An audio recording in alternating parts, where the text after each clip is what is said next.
Exato, Astério Moreira. A quarta-feira foi pesada aqui na capital acreana. Nós mostramos ao vivo ontem, aqui no Gazeta Alerta, 2 homicídios. Enquanto o programa estava no ar, esses 2 homicídios ocorreram. Nós mostramos em detalhes como aconteceu, porém, os crimes contra a vida não acabaram por aí.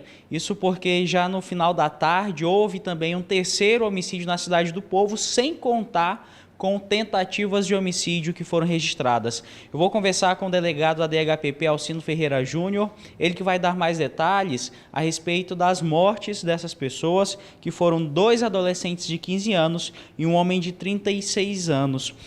Primeira parte, delegado, que é uma pergunta que foi unânime, em relação à morte dos 2 adolescentes que, por coincidência, tinham a mesma idade, 15 anos, que foi o Adriano Barros Cataiana, que foi morto no interior de um ônibus, e do Júnior Henrique Miranda, de também 15 anos, que foi morto após sair da escola. Existe alguma ligação, delegado, entre esses 2 crimes? Luan, a pergunta realmente ela acaba que ela é a primeira que se faz. Não há qualquer relação, embora os 2 sejam adolescentes, ali tivessem a mesma idade. São fatos totalmente independentes, isolados, cada um com uma motivação específica e não tem qualquer relação. E, delegado, o que chamou a atenção também foi o curto período de tempo, né? Enquanto um homicídio havia ocorrido, ali pouco tempo após já houve o segundo, por isso que vem o levantamento em questão. Mas vocês já conseguiram detectar a motivação desses 2, a gente ainda vai falar o terceiro. Mas em relação ao caso do Santa Inês, que foi do estudante o Júnior Henrique Miranda, que você acompanha nessas imagens, qual foi a motivação que vocês de fato conseguiram constatar nesse primeiro homicídio?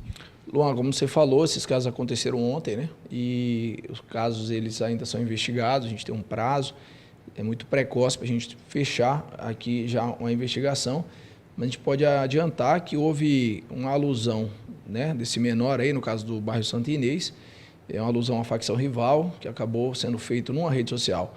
Depois ele acabou, essa vítima foi contactada, foi levada até um outro local e lá foi submetida ali talvez a algum tipo de questionamento e morto em seguida.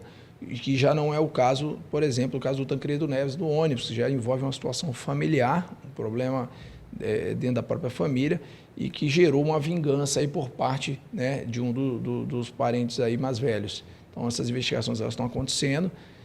Para aprofundar, posso te adiantar que as autorias já estão definidas, então o nosso trabalho agora é refinar aí um ou outro depoimento, um outro instrumento de prova e já encaminhar à justiça os pedidos de prisão para que a gente possa capturar esses autores e tirar de circulação, colocar também à disposição da justiça. Delegado Alcino, o que chama atenção nesse caso do ônibus é que exatamente vocês saíram de uma linha de investigação que é comum, que é a questão da guerra de organizações criminosas, constataram que não tinha nada a ver e identificaram que, na realidade, foi um próprio familiar que realizou essa execução ao jovem de 15 anos dentro do ônibus. Exato. Toda investigação a gente precisa começar, como a doutrina manda, os treinamentos, né, de investigação, começar ali do crime para o criminoso. E, como já foi dito, não há qualquer relação direta entre os 2 casos, embora essa figura aí da facção criminosa, ela acaba que envolve, né, por exemplo, no caso do Santa Inês, acabou que envolveu aí como uma motivação primária, vamos dizer assim. Agora, para a gente encerrar, delegado, existiu o terceiro caso também, que já foi no final da tarde, na Cidade do Povo, que foi o José Raclisson Vieira de Oliveira, de 36 anos. Agora a gente volta a falar de fato da guerra de organizações criminosas ou não? Porque qual foi o motivo que vocês descobriram em relação a esse homicídio? Ainda é muito cedo para a gente fechar esse raciocínio, mas pelo que foi apurado rapidamente, a equipe de pronto emprego teve lá no local, a delegacia de homicídios em si com seus agentes também, todos foram até os locais de crime, e em rápidas coletas de testemunho, imagens, né, e outros dados, a gente percebe que houve um desacerto interno da própria organização criminosa e acabou aí talvez até numa traição, acontecendo aí o crime e a morte aí dessa vítima, que era um dos fundadores aí dessa organização criminosa. Obrigado, delegado Alcino, pelas informações. Portanto, 3 homicídios, 3 investigações que estão sendo realizadas simultaneamente pela DHPP. O primeiro deles, no Santo Inês, de fato tem a ver com a questão de organizações criminosas. O segundo, uma briga familiar. E o terceiro também, uma discussão interna também de uma organização criminosa. Mas esse é um trabalho que continua a ser investigado pela Delegacia de Homicídios e Proteção à Pessoa, a DHPP.